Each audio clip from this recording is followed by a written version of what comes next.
Greetings and welcome to Unit 6 of our class. Glad you're here. We've got some interesting and exciting things to talk about today.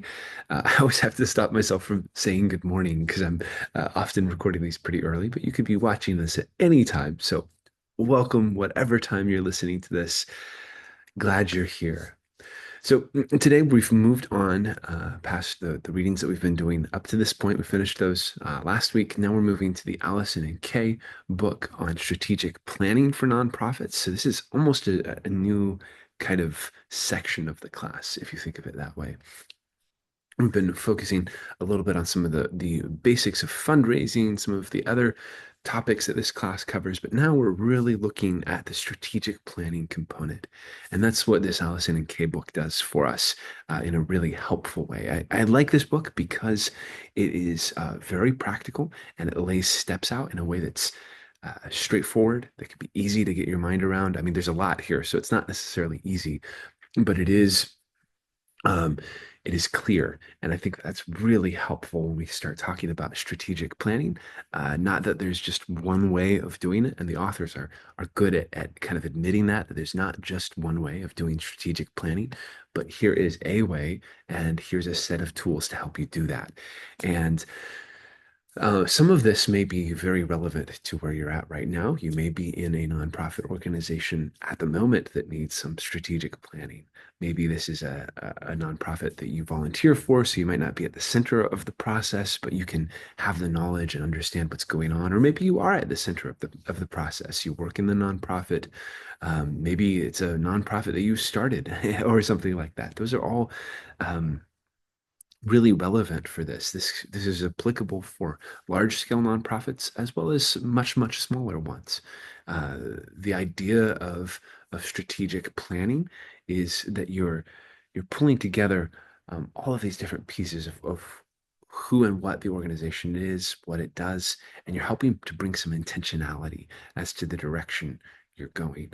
And being able to measure that over time is so important, right? There's, I think in my mind, when I think of strategic planning, sometimes I think of hiking. So I come from the Pacific Northwest. We live in the San Francisco Bay Area, and I love getting outdoors. And when we were in Pittsburgh, Pennsylvania, too, there's lots of great places to hike. And there's a difference between hiking and kind of just wandering, like being out to enjoy nature and you don't really have a timetable or a direction you're going. You're kind of just wandering. And that's lovely. There's something beautiful about that. But there's a difference between that and hiking to get somewhere, right? We're going to get to the top of that peak right there. And we've got 10 hours to do it. And we're going to do everything we can to get there by in the allotted time, right? I think of strategic planning that way a little bit. A lot of organizations are kind of wandering, right? They're moving along and they're making some good progress. They're seeing some great things. They're doing some good work in the community, but they're not necessarily intentional about where they want to end up.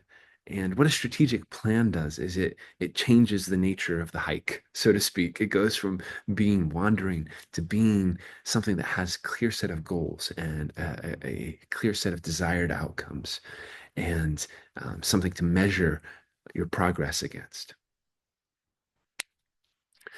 So, just as a before we get too far into the subject today, for this week, as an overview, you have your readings, which include the Allison and Kay book chapters, the intro, and then chapters 1, 2, and 3, and then the graduate students who are taking the course have the Powell and Bromley chapters 11 and 14. Your assignments are to watch this video, of course, watch the group presentation, go ahead and comment on the discussion board, and then the reading quiz. And then finally, group 3 is doing their presentation for Unit 7. We will have some more information here in the coming week, the week of this unit, and moving into the next unit about the uh, work for that will be due for the Unit 7. So Unit 7 has the industry expert interviews, and those will be due in Unit 7. So coming up soon, you're going to start seeing instruction video and more instructions on that assignment coming out shortly. There's a little bit in the syllabus, so you can refer there if you'd like to, but I will have more detailed instructions and a rubric coming out for you soon. All right, without further ado, let's go ahead and dive into our introduction to strategic planning and first steps.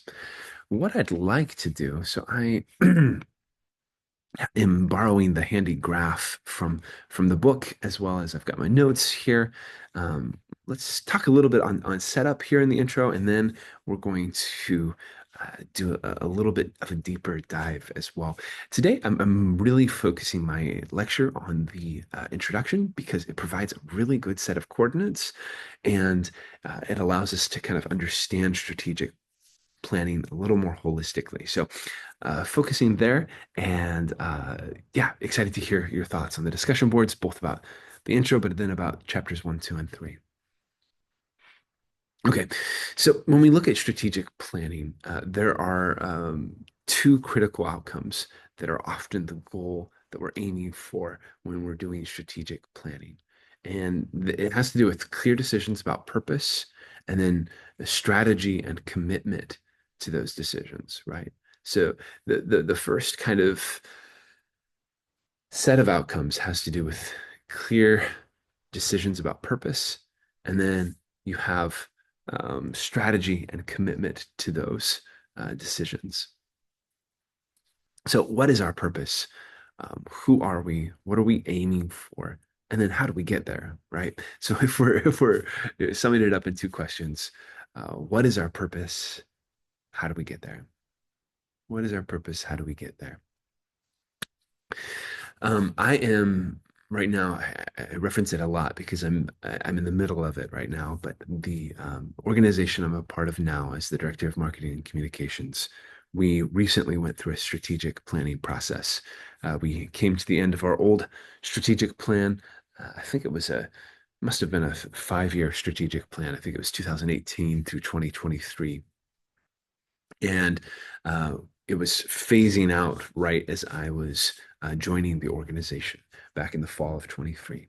And as it was phasing out, our chief operating officer, which the way we're structured, we've got a dean, we've got a chief operating officer, and then we have the dean's cabinet underneath the chief operating officer, which includes um, and it's not all directly reporting to him. Some of it reports to the academic associate dean too. But we have things like our enrollment and our student life and the marketing and communications and about 4 or 5 total kind of departments that are part of this leadership team. And so the chief operating officer, along with members of the leadership team, members of our faculty, students, board members, some outside community members or members of the larger university. These people were all kind of gathered together to be a part of the committee that helped make the strategic planning process possible. And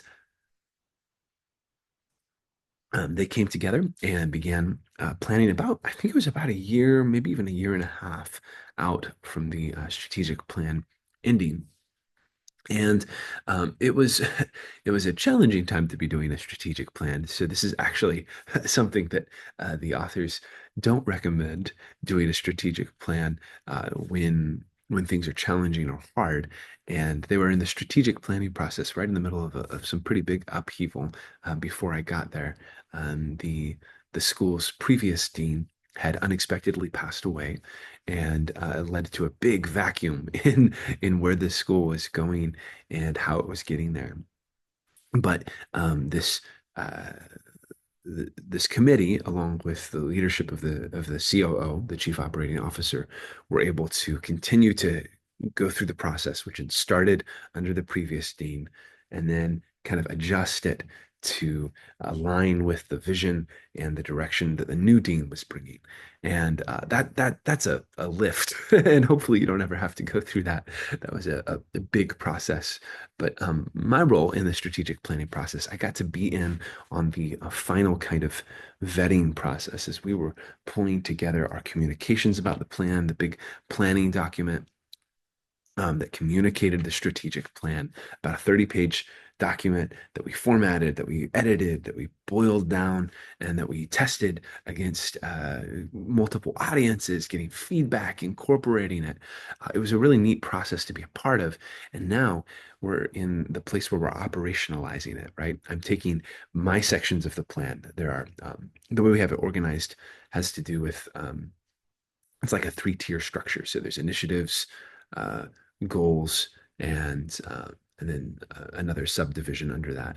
And it's helpful because those items all have deliverables, right, attached to them. They kind of increasingly get down to further details. And I'm responsible for one of the second tier kind of items, right? We have four big initiatives that we're hoping to do, or four big priorities, I think is what they're labeled. And then underneath that, we have multiple goals under each priority, and then multiple initiatives under each priority. So I own the goal that has to do with marketing and communications, and that has two initiatives under it having to do with our improving our marketing and communications materials and strategies, and with launching a what we're calling a media lab, which is able to cater to the needs and the um, the needs both like equipment wise, but also in terms of training for media and for telling digital stories, right? So I have these two pieces that I own of our strategic plan, and it's now in the phase of operationalizing that. How are we getting there? What's the progress we're making, and how do we measure that? So strategic planning is huge, and being having just come through the process for this current organization I'm in, I feel like I learn new things every time I go through a strategic planning process. And this one has taught me a lot around, especially the importance of taking the authors up. They mentioned this in the introduction about not planning in the moment of serious change, like waiting until things are settled and you're ready to make decisions from a really solid footing. I think this process taught me that, but it also taught me the importance of, I think, in some ways, seeing the renewed importance of a vision for an organization to have this, hey, we're going here and we created this together. We're excited about this direction. Let's journey together.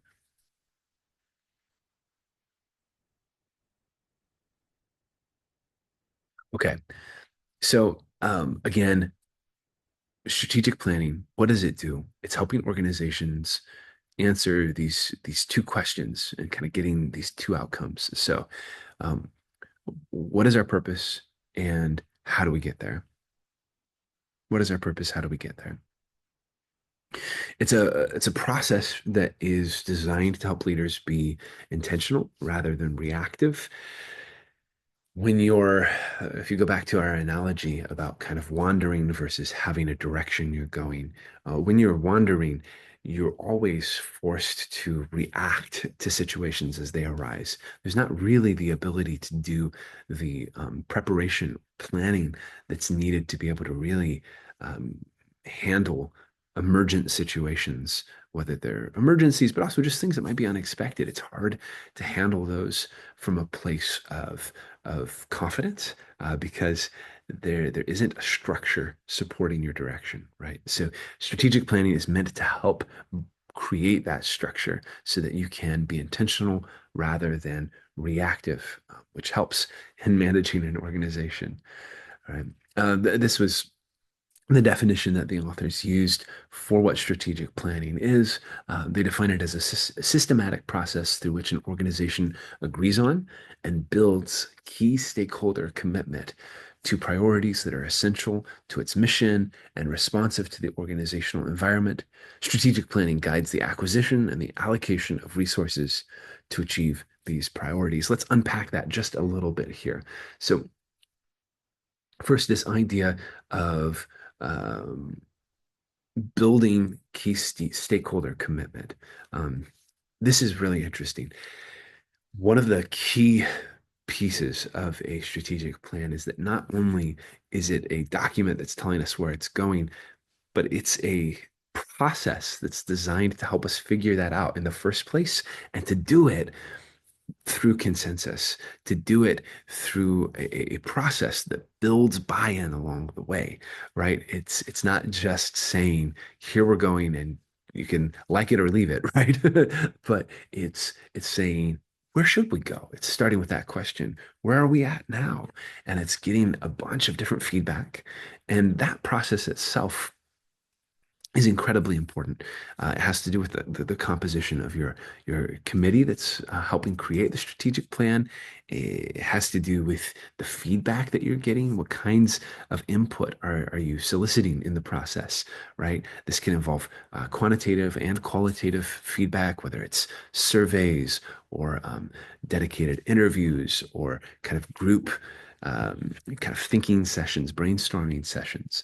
But it's making sure that the right people are in the room and that the voices that need to be represented at the table are there, right? And not just so that you have a well-rounded plan, but it's a way of inviting buy-in to the plan, especially for these key stakeholders that are going to be a part of implementing this and need to have ownership of it. Inviting them into the strategic planning process at the appropriate time helps to build that consensus. Right. So you're looking at building stakeholder commitment to priorities, and then there's a piece here in the statement about being responsive to the organizational environment. What's reality? In hermeneutics, which is part of the discipline that I come from with research, communicative philosophical hermeneutics specifically. But what hermeneutics is, it's just a fancy word for talking about bouncing off what you know to be able to understand something you don't yet know. It's like if you were walking and you have a blindfold on, and every moment that you're taking a step, you really don't know where you're ending up. And so you have one foot on the ground you can trust that you already know, and the next foot you kind of slowly put out there, right? I'm closing my eyes to imagining it, right? You put your foot out there, and then you try to kind of test it and try to bounce off of what you know to take a step into the unknown, right? And what's really key to that is to push off the real. What is real? What is the real kind of situation that you're in, the context that you're embedded in? And it's about being honest with yourself and asking, hey, where are we at really? Are we in a place where these numbers are realistic, where our goals are realistic? And that's part of the hermeneutic process is being able to examine the ground that we're currently standing on. And that's important in the strategic planning process is to understand our environment um, and where we're starting at. And then strategic planning also guides the acquisition and allocation of resources to achieve these priorities. Once you've identified priorities, it's about managing where time, where money, where commitment, where voice go to be able to advance the organization's priorities. Okay, so I'd like to also look just a little bit here. So we're going to also expand on the cool little graph that they gave us here in just a minute. Um, there's a lot of content in this book, and it's really helpful to be able to unpack. So, one of the things here that's important to know, they mentioned different cycles for how long a strategic plan can last. It often is 3 to 5 years, but it could be a different term if that works better for your organization. But let's go ahead and bring up the strategic planning process here in just a second.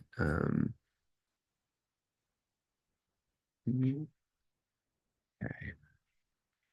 I'd like to look at this early here because I think that this is going to help us understand a little bit better. And then we've got a couple other things that I want to unpack. Okay, so when you're looking at the strategic planning process itself, it's broken up into three pieces here by the authors. There's first steps, which is kind of the pre-work. There's strategic analysis, and then setting your course. So first steps involve setting up for success. And you can go back and read some of the pieces of this in the book itself.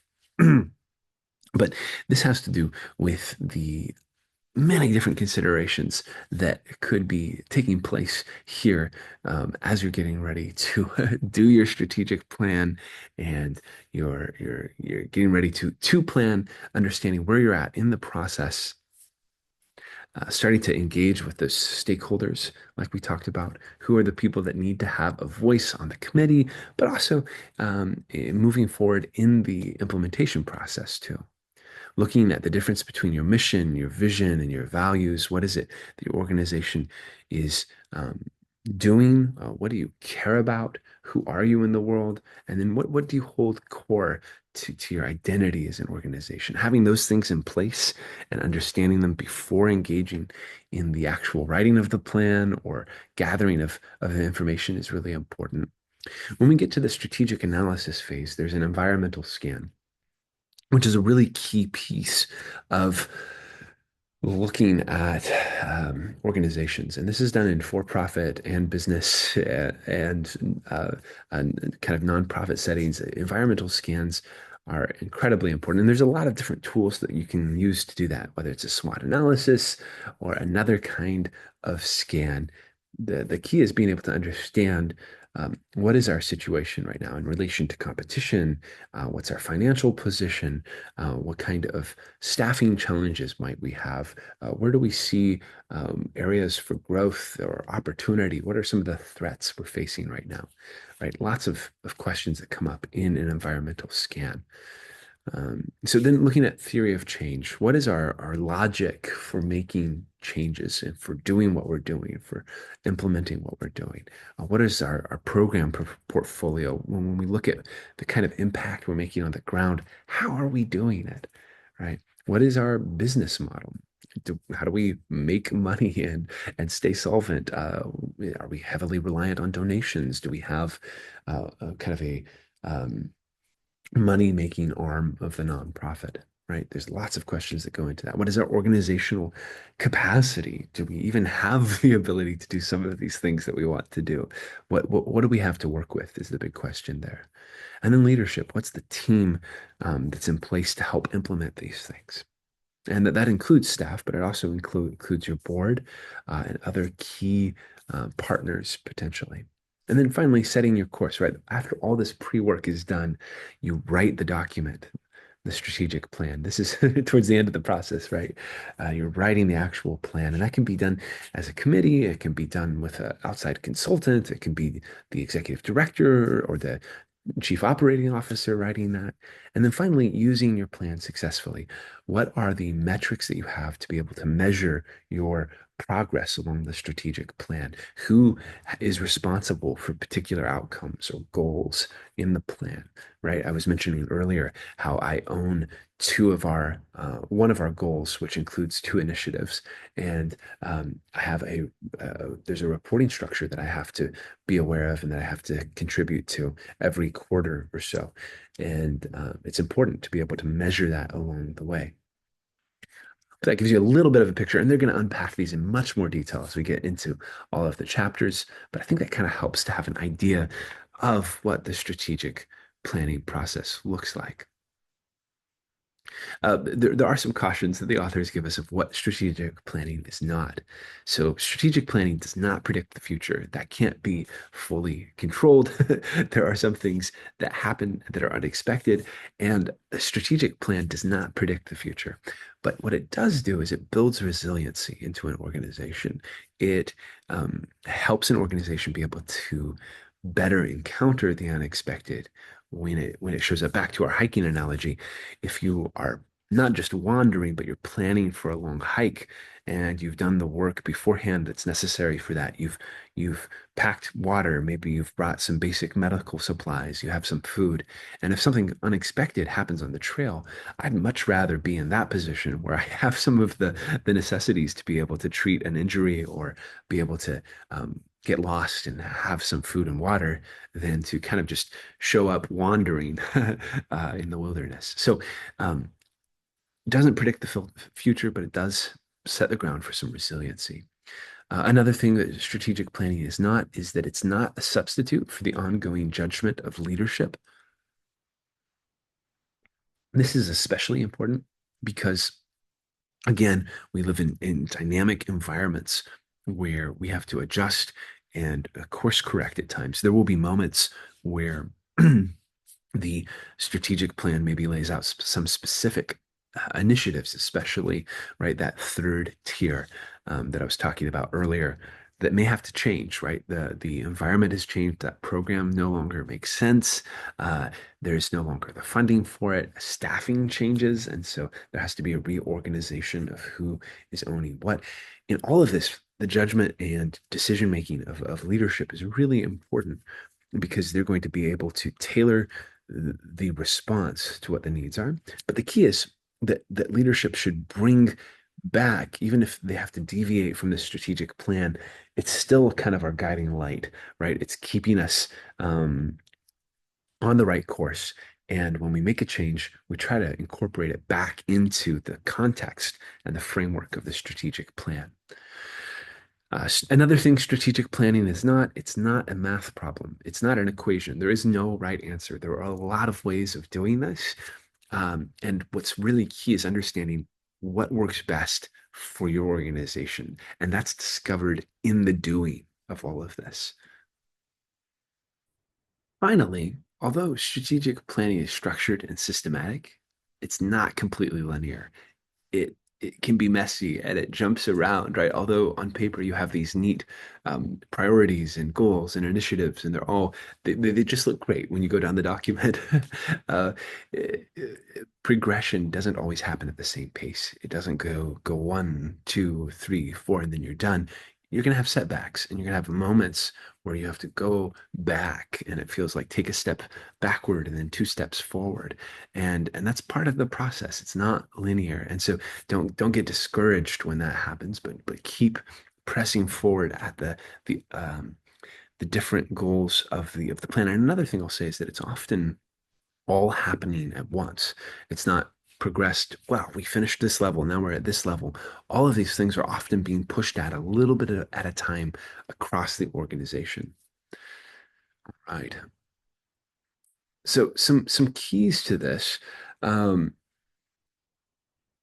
and I appreciate the book laying these out. When you're in this strategic planning process, for it to be effective, it's important to focus on the most important issues in the strategic planning process, to be able to really engage with it and to kind of let everything come out on the table and to also enjoy the process in some ways. It can be, from my perspective at least, and maybe I'm a little nerdy on this, a little fun to understand who we are as an organization and to get to be able to engage with what are our superpowers, what do we do well, and how can we keep doing this work even better.